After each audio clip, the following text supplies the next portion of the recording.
आप लोगों को तहे दिल से धन्यवाद करती हूँ क्योंकि आप लोग हमारे वीडियो को देखते हैं। आज मैं फिर आप लोग के लिए एक छोटी सी हिंदी कहानी लेकर आई हूँ। कहानी का शीर्षक है फ्री का ज्ञान। कहानी बहुत ही इंटरेस्टिंग है, इसे पूरा सुन लीजिए, मजा जरूर आएगा। तो चलिए कहानी को स्टार्ट करते हैं। एक गरीब ग्वाला था जो दूध बेचकर अपना जीवन यापन करता था। उसे दूध लेकर दूसरे गांव में जाना पड़ता था। रास्ते में एक नदी आती थी जिसे उसे पार करना पड़ता था। नदी पर बस एक ही नाविक रहता था। एक दिन अचानक से उस ग्वाले की तबीयत बहुत खराब हो गई। उसने अपनी बेटी से कहा, बेटी अब लगता है मैं चल फिर नहीं पाऊंगा। आज से तुम मेरे सारे दूध को मेरे सारे कस्टमरों तक अब तुम ही पहुंचाओगी।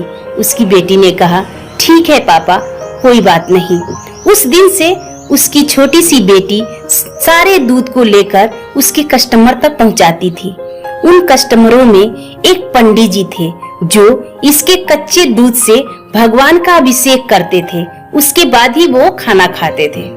एक दिन उस ग्वाले की बेटी को आने में थोड़ी लेट हो गई। यह देखकर पंडित जी बहुत जोर से भड़के और बोले, तुम्हें दूध लाने में इतना लेट क्यों हो गया?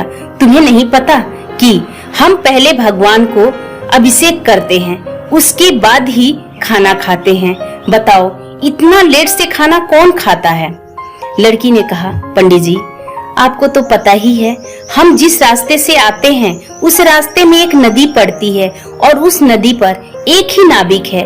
उसे आज आने में थोड़ा लेट हो गया, जिस कारण से मुझे भी आने में थोड़ा लेट हो गया। पंडित जी बोले, क्या तुम्हें नहीं पता?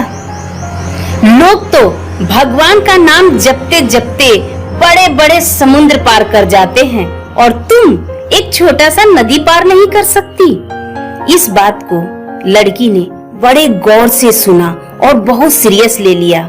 दूसरे दिन से जब वह दूध लेकर आई तो उसने नाव पर नहीं चढ़ा, वो भगवान का नाम जपते हुए नदी को पार कर गई। इसी तरह अब वह कभी भी नाव पर नहीं चढ़ती और रोज ही नदी को भगवान का नाम जपते जपते पार कर जाती। एक दिन पंडित जी ने उस लड़की से पूछा, अरे आजकल तो तुम्हें कभी लेट ही नहीं होता, तुम तो टाइम से पहले ही पहुंच जाती हो, क्या उस नदी पर अब ज्यादा नाविक आ गए हैं क्या? लड़की ने कहा, नहीं पंडित जी, अब तो मुझे नाव की कोई जरूरत ही नहीं पड़ती। अब तो मैं बस भगवान का नाम जपते जपते नदी पार कर जाती हूँ। पंडित जी उसकी यह बात सुनकर आश्चर्यचकित हो गए। सोचे यह लड़की शायद मेरे से मजाक कर रही है।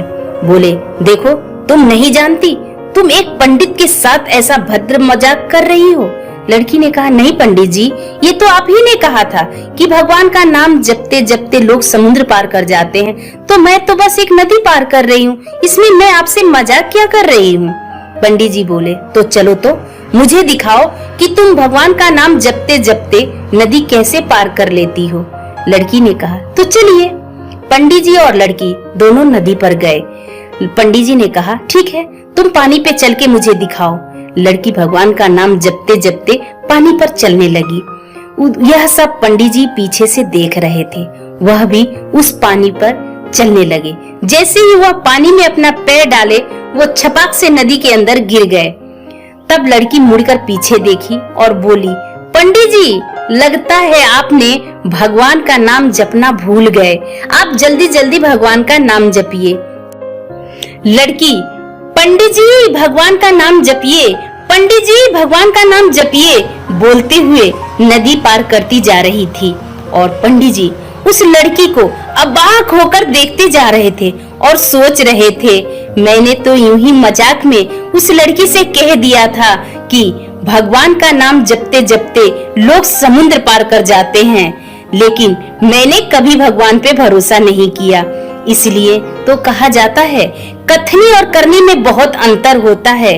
लोग आजकल फ्री में ज्ञान तो जरूर दे देते हैं, लेकिन खुद उस पर अमल नहीं करते। तो धन्यवाद। आप लोगों को मेरी कहानी कैसी लगी? यदि अच्छी लगी होगी तो आगे आप खुद ही जानते हैं।